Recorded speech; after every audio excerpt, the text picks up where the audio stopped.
Everybody, and welcome back to another episode of New York Giants Corner. This is Joe coming at you. I got to make it a quick video. I did want to give my thoughts on our New York Giants 2022 draft class. It's been a week, but I wanted to take some time to absorb it. And I'm not really an instant reaction guy. Now, this is taking a little longer to get out there than I wanted to, but it's a matter of timing. I was all into the draft last weekend, exhausted after that. I got life, I got work, family obligations, some other stuff to take care of. But I got to make this a quick one anyway because work is starting like officially like in 9 minutes. So I got to make it a quick one anyway. Uh, don't forget to hit that like and subscribe button. Give us that 5-star Apple review. Where you can find the show: Apple Podcasts, YouTube, Facebook, Podbean, and Spotify. Patreon.com/toilets and titles to learn how you can further support the show. And we've got our own website, toiletsandtitles.com, has all of our content. That's awesome. Check it out. Okay, let's get into the draft real quick. I just want to go over these picks. Again, round one, home run, home run, home run, home run by our rookie GM Joe Shane, and these are the picks that should have been taken.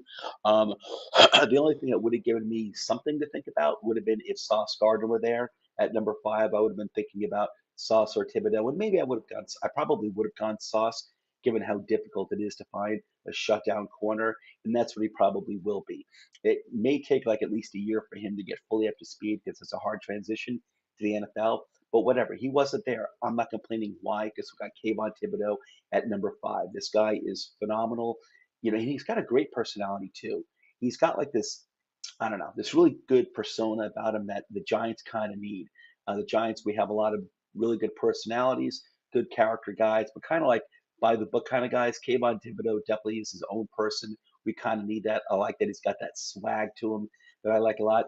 Evan Neal, absolutely love Evan Neal. It's funny. Originally, I was like, you know what? Ikwanu's my 1A, Neal's my 1B. But now I'm thinking, no, I'm glad we got Neal instead of Thibodeau, and excuse me, instead of Iquanu.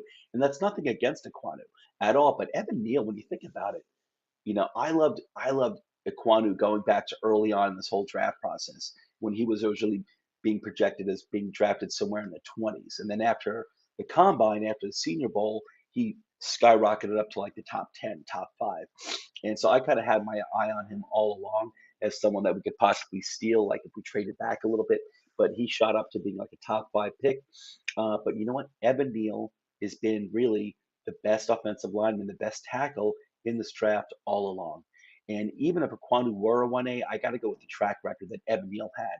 He was a dominant right tackle at Alabama, and he was then for like a year or two, and then he was a dominant left tackle at Alabama. He's played both positions. We have our bookends. I absolutely love that.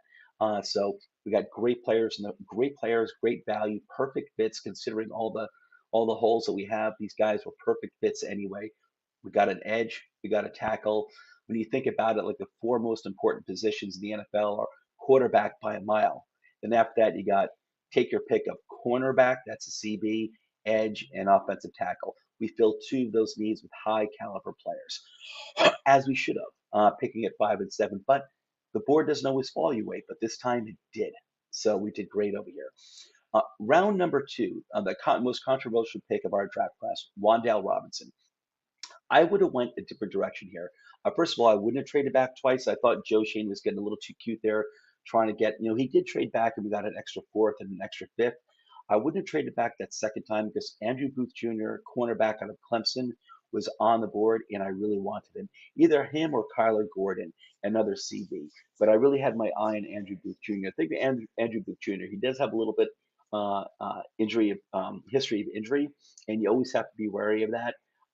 So, and real side note, real quick, I believe, and I haven't dived into this right now, but I have the feeling, from what I can tell, that each of these players that the Giants drafted this year, they do not have a history of injuries.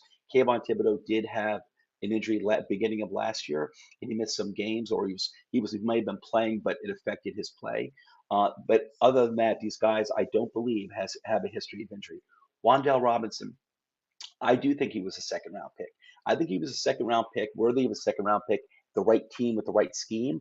And it's funny, originally when he was drafted, that's exactly what I was thinking. And I was thinking, oh, maybe he would have been a good fit like on San Francisco, Kansas City. And then later on, I listened to a video by PFF on Wan'Dale Robinson, and they were saying, this guy's going to be probably scheme dependent, and the two teams they rattled off were San Francisco and Kansas City.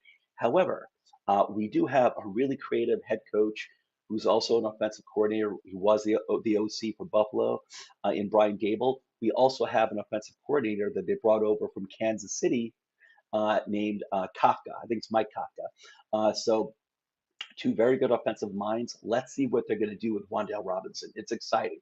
I got to say, I really wasn't thinking wide receiver in the second round at that point. There's so much talent out there. I was thinking at different areas, whether it was Andrew Booth Jr. at CB, there's some good tight ends there. And I'm not worried about Nakobe Dean. I'm not worried about that, guys. I like Nakobe Dean a lot. And the Eagles did get a potential steal in the third round, assuming he gets past his injuries. But we don't have the depth. We don't have the depth to take guys who could be injured. We just don't have it. The Eagles could do that. The Eagles have had a lot of picks over the past few years. The Eagles can do it. We can't really do that. But anyway, Wan'Dale Robinson, I do think he's second round value. I would have taken some other wide receivers like Alec Pierce, who I liked a lot, who's a big body. And me myself, this is a personal preference thing. I like wide receivers who are big guys, physical guys, can do that 50-50 catch thing like Kenny Galladay does.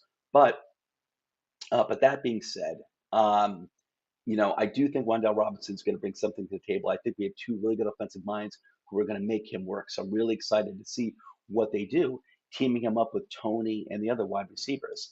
Third round, really good here. It's funny. These two names, Joshua Azedu and Cordell Flott. I was not familiar with these names until late in the draft. I'm talking like a week before the draft started. These are two names I saw on the list of like really late risers that were becoming hot in the NFL as potential mid round, like early mid round picks.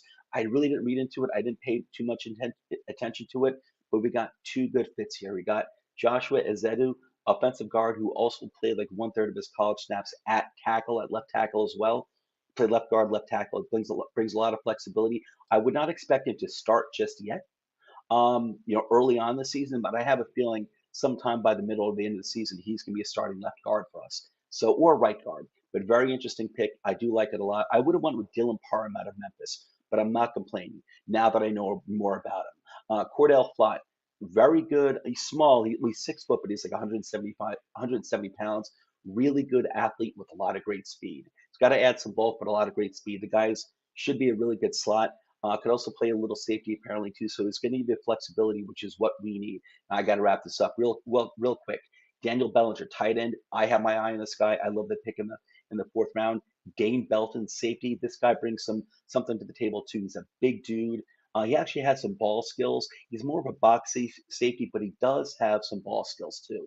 Dane Belton, let's give him some time. I think he's going to be a good rotational piece. Fifth round, Micah McFadden. And this guy, like the linebacker we got in the sixth round, Darian Beavers, McFadden and Beavers offer a lot of versatility. McFadden can actually rush. He can actually rush the quarterback very well. He was one of the best linebackers to do so in the NFL this year. Uh, DJ Davidson, defensive tackle. I think he's more of just a big body run stepper, but we needed the body anyway. Marcus McKethan, I don't know much about him, but he was a guard from UNC, just like Joshua Azedu. Brings depth. Let's see what the guy can bring. But we did. It was nice to get 3 offensive linemen in this draft, especially after not getting one last year. None last year. We got 3, so it's good to have starters and depth. I like it a lot. And last but not least, Darian Beavers. This guy was a steal in the 6th round. This guy, in my opinion, 4th round value. Absolutely loved it. And listen, I think we got some good young linebackers to work here. And we're always complaining we don't have linebackers. Well, we do.